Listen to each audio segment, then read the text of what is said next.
Capítulo 8. El profesor de pociones. Allí, mira. ¿Dónde?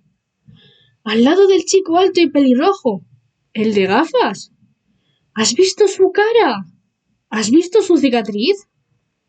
Los murmullos siguieron a Harry desde el momento en que, al día siguiente, salió del dormitorio. Los alumnos que esperaban fuera de las aulas se ponían de puntillas para mirarlo o se daban la vuelta en los pasillos, observándolo con atención. Harry deseaba que no lo hicieran, porque intentaba concentrarse para encontrar el camino de su clase. En Hogwarts había 142 escaleras, algunas amplias y despejadas, otras estrechas y destartaladas. Algunas llevaban a un lugar diferente los viernes. Otras tenían un escalón que desaparecía a mitad de camino, y había que recordarlo para saltar. Después había puertas que no se abrían, a menos que uno lo pudiera con amabilidad, o les hiciera cosquillas en el lugar exacto, y puertas que, en realidad, no eran sino sólidas paredes que fingían ser puertas. También era muy difícil recordar dónde estaba todo, ya que parecía que las cosas cambiaban de lugar continuamente. Las personas de los retratos seguían visitándose unas a otras, y Harry estaba seguro de que las armaduras podían andar. Los fantasmas tampoco ayudaban. Siempre era una desagradable sorpresa que alguno se deslizara súbitamente a través de la puerta que se intentaba abrir. Nick, casi decapitado, siempre se sentía contento de señalar el camino indicado a los nuevos Gryffindor, pero Peeves, el Poltergeist, se encargaba de poner puertas cerradas y escaleras con trampas en el camino de los que llegaban tarde a clase. También les lanzaba papeleras a la cabeza, tiraba de las alfombras debajo de los pies del que pasaba, les arrojaba tizas o, invisible, se deslizaba por detrás, cogía la nariz de alguno y gritaba «¡Tengo tu nariz!». Pero, aún peor que Peeves, si eso era posible, era el conserje, Argus Filch. Harry y Ron se las arreglaron para chocar con él la primera mañana. Filch los encontró tratando de pasar por una puerta que, desgraciadamente, resultó ser la entrada al pasillo prohibido del tercer piso. No les creyó cuando dijeron que se habían perdido.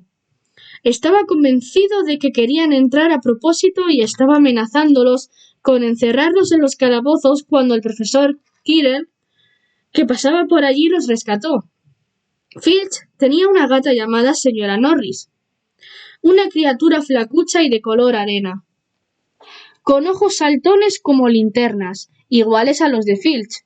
Patrullaba sola por los pasillos. Si uno infringía una regla delante de ella o ponía un pie fuera de la línea permitida, se escabullía para buscar a Filch, el cual aparecía 2 segundos más tarde. Filch conocía todos los pasadizos secretos del colegio, mejor que nadie, excepto tal vez los gemelos Weasley, y podía aparecer tan súbitamente como cualquiera de los fantasmas. Todos los estudiantes lo detestaban, y a muchos les habría encantado darle una buena patada a la señora Norris. Y después, cuando por fin habían encontrado las aulas, estaban las clases. Había mucho más que magia, como Harry descubrió muy pronto, mucho más que agitar la varita y decir unas palabras graciosas. Tenían que estudiar los cielos nocturnos, con sus telescopios, cada miércoles a medianoche, y aprender los nombres de las diferentes estrellas y los movimientos de los planetas. 3 veces por semana iban a los invernaderos de detrás del castillo a estudiar herbología, con una bruja pequeña y regordeta llamada profesora Sprout, y aprendían a cuidar de todas las plantas extrañas y hongos y a descubrir para qué debían utilizarlos. Pero la asignatura más aburrida era Historia de la Magia, la única clase dictada por un fantasma. El profesor Binns ya era muy viejo cuando se quedó dormido frente a la chimenea del cuarto de profesores y se levantó a la mañana siguiente para dar clase, dejando atrás su cuerpo. Binns hablaba monótonamente mientras escribía nombres y fechas, y confundía Emérico el malvado con Ulrico el chiflado. El profesor Filch El de clase de encantamientos era un brujo diminuto que tenía que subirse a unos cuantos libros para ver por encima de su escritorio. Al comenzar la clase sacó la lista y cuando llegó al nombre de Harry soltó un chillido de excitación y desapareció de la vista. La profesora McGonagall era siempre diferente. Harry había tenido razón al pensar que no era una profesora con quien conviniera tener problemas. Estricta e inteligente. El primer día de clase dio una charla en cuanto se sentaron. Transformaciones es una de las magias más complejas y peligrosas que aprenderéis en Hogwarts. Cualquiera que pierda el tiempo en mi clase tendrá que irse y no podrá volver. Ya estáis prevenidos. Entonces transformó un escritorio en un cerdo y luego le devolvió su forma original. Todos estaban muy impresionados y no aguantaban las ganas de empezar, pero muy pronto se dieron cuenta de que pasaría mucho tiempo antes de que pudieran transformar muebles en animales. Después de hacer muchísimas anotaciones complicadas, les dio a cada uno una cerilla para que intentaran convertirla en una aguja. Al final de la clase, solo Hermione Granger había hecho algún cambio en la cerilla. La profesora McGonagall mostró a todos cómo se había vuelto plateada y puntiaguda y dedicó a la niña una excepcional sonrisa. La clase que todos esperaban era defensa contra las artes oscuras, pero las lecciones de Quirrell resultaron ser casi una broma. Su aula tenía un fuerte olor a ajo, y todos decían que era para protegerse de un vampiro que había conocido en Rumanía, y del que tenían miedo de que volviera a buscarlo. Su turbante, les dijo, era un regalo de un príncipe africano como agradecimiento por haberlo liberado de un molesto zombi, pero ninguno creía demasiado en su historia. Por un lado, porque cuando Seamus Finnegan se mostró deseoso de saber cómo había derrotado al zombi, el profesor Quirrell se ruborizó y comenzó a hablar del tiempo, y por el otro, porque habían notado el curioso olor que salía del turbante, y los gemelos Weasley insistían en que estaba lleno de ajos para proteger a Quirrell cuando el vampiro apareciera. Harry se sintió muy aliviado al descubrir que no estaba mucho más atrasado que los demás. Muchos procedían de familias muggles y, como él, no tenían ni idea de que eran brujas y magos. Había tantas cosas que aprender que ni siquiera a un chico como Ron tenía mucha ventaja. El viernes fue un día importante para Harry y Ron. Por fin encontraron el camino hacia el gran comedor, a la hora del desayuno, sin perderse ni una vez. ¿Qué tenemos hoy?, preguntó Harry a Ron mientras echaba azúcar en sus cereales. Pociones dobles con los de Slytherin. Snape es el jefe de la casa de Slytherin. Dicen que siempre los favorece a ellos. Ahora veremos si es verdad. Ojalá McGonagall nos favoreciera a nosotros, dijo Harry. La profesora McGonagall era la jefa de la casa de Gryffindor, pero eso no le había impedido ponerles una gran cantidad de deberes el día anterior. Justo en aquel momento llegó el correo. Harry ya se había acostumbrado, pero la primera mañana se impresionó un poco cuando unos 100 búhos entraron súbitamente en el gran comedor durante el desayuno, volando sobre las mesas hasta encontrar a sus dueños, para soltar en sus regazos cartas y paquetes.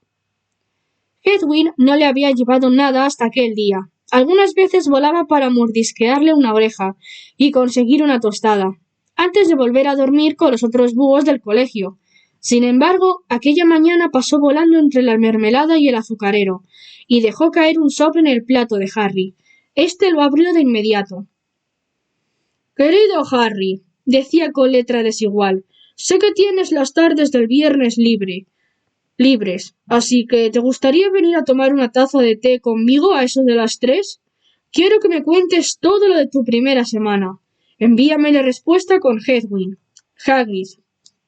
Harry cogió prestada la pluma de Ron y contestó. «Sí, gracias. Nos veremos más tarde en la parte de atrás de la nota», y la envió con Hedwig. Fue una suerte que Hagrid hubiera invitado a Harry a tomar el té, porque la clase de pociones resultó ser la peor cosa que le había ocurrido allí hasta entonces. Al comenzar el banquete de la primera noche, Harry había pensado que no le caía bien al profesor Snape, pero al final de la primera clase de pociones supo que no se había equivocado, No era solo que a Snape no le gustara Harry, lo detestaba. Las clases de pociones se daban en una mazmorra. Hacía mucho más frío allí que arriba, en la parte principal del castillo. Y habría sido igualmente tétrico sin todos aquellos animales conservados flotando en frascos de vidrio por todas las paredes. Snape, como Filch, comenzó la clase pasando lista, y como Filch se detuvo ante el nombre de Harry.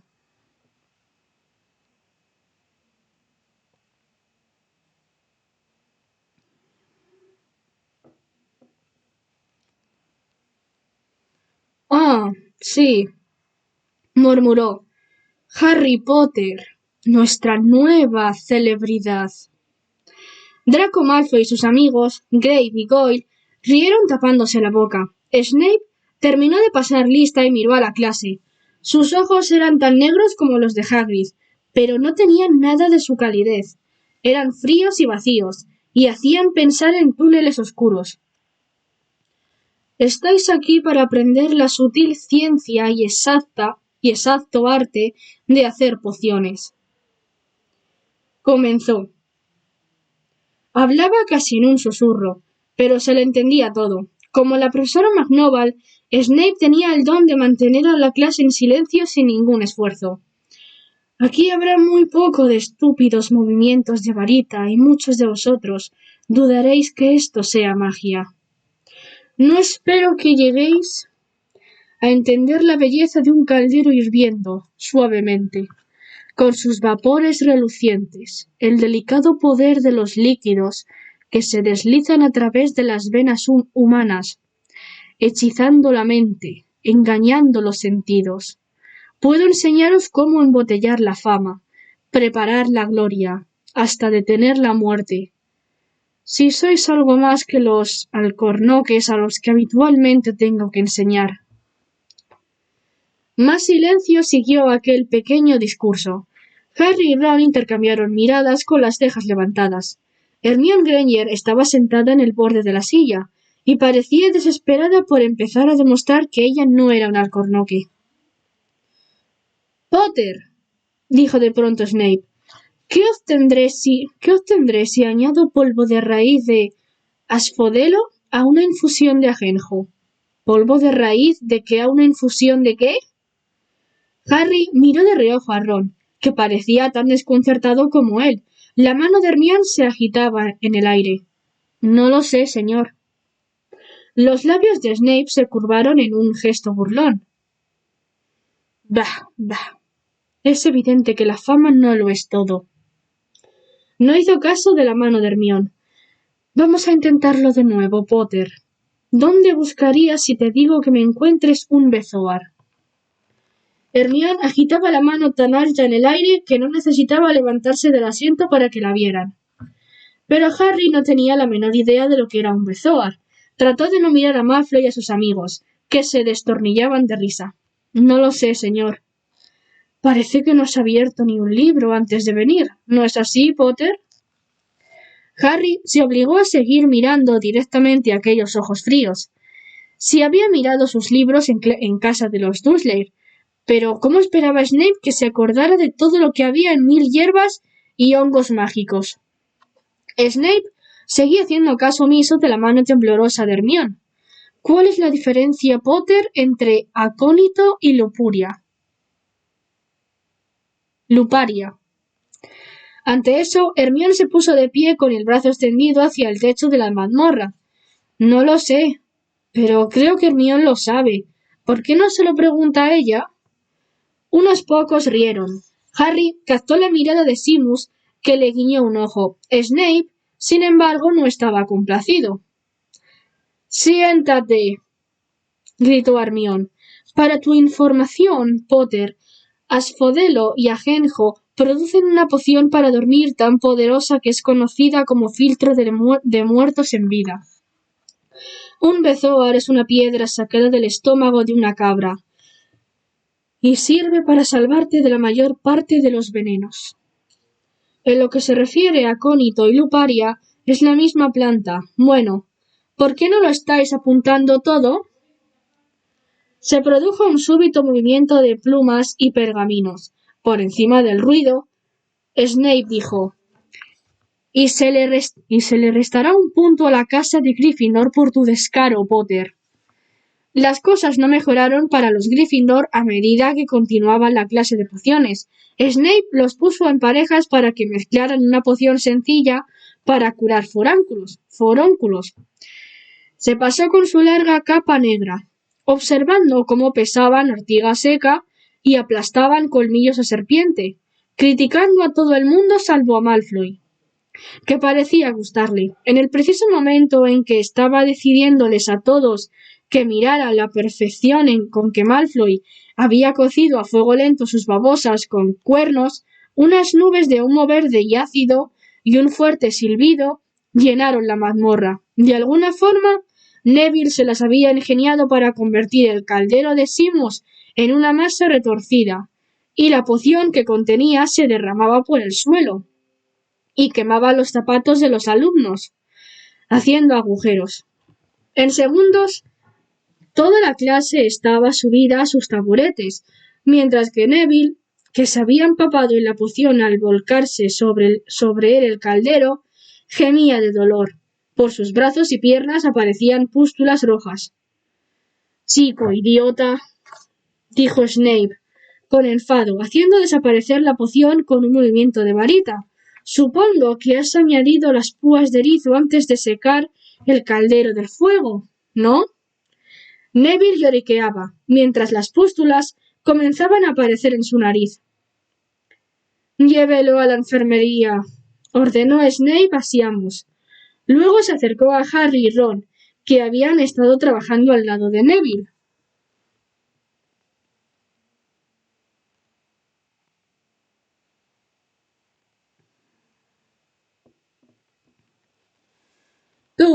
Tú, Harry Potter, ¿por qué no le dijiste que no pusiera las púas? ¿Pensaste que si se equivocaba quedarías bien? ¿No es cierto? Este es otro punto que pierdes para Gryffindor. Aquello era tan injusto que Harry abrió la boca para discutir, pero Ron le dio una patada por detrás del caldero. «No lo provoques. He oído decir que Snape puede ser muy desagradable». Una hora más tarde, cuando subían por la escalera para salir de la mazmorra, la mente de Harry era un torbellino y su ánimo estaba por los suelos. Había perdido 2 puntos para Gryffindor en su primera semana. ¿Por qué Snape lo odiaba tanto? «Anímate», dijo Ron. Snape siempre les quitaba puntos a Fred y a George. ¿Puedo ir a ver a Hagrid contigo? Salieron del castillo 5 minutos antes de las 3 y cruzaron los terrenos que le rodeaban. Hagrid vivía en una pequeña casa de madera, en la linde del bosque prohibido. Una ballesta y un par de botas de goma estaban junto a la puerta delantera. Cuando Harry llamó, oyeron unos frenéticos rasguños y varios ladridos. Luego se oyó la voz de Hagrid diciendo: «¡Atrás, Fan, atrás!». La gran cara peluda de Hagrid apareció al abrirse la puerta. «¡Entrad! ¡Atrás, Fan!». Los dejó entrar, tirando del collar de un imponente perro jabalinero negro. Había una sola estancia. Del techo colgaban jamones y faisanes, una cazuela de cobre,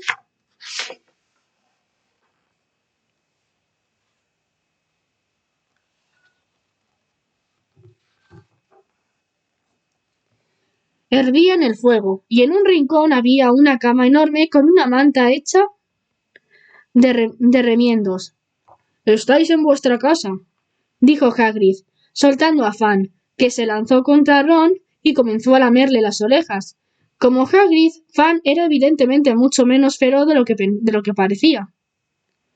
«Este es Ron», dijo Harry a Hagrid, que estaba virtiendo el agua hirviendo en una gran tetera y sirviendo pedazos de pastel. «Otro Weasley, ¿verdad?», dijo Hagrid, mirando de reojo las pecas de Ron. «No he pasado la mitad de la vida ahuyentando a tus hermanos gemelos del bosque».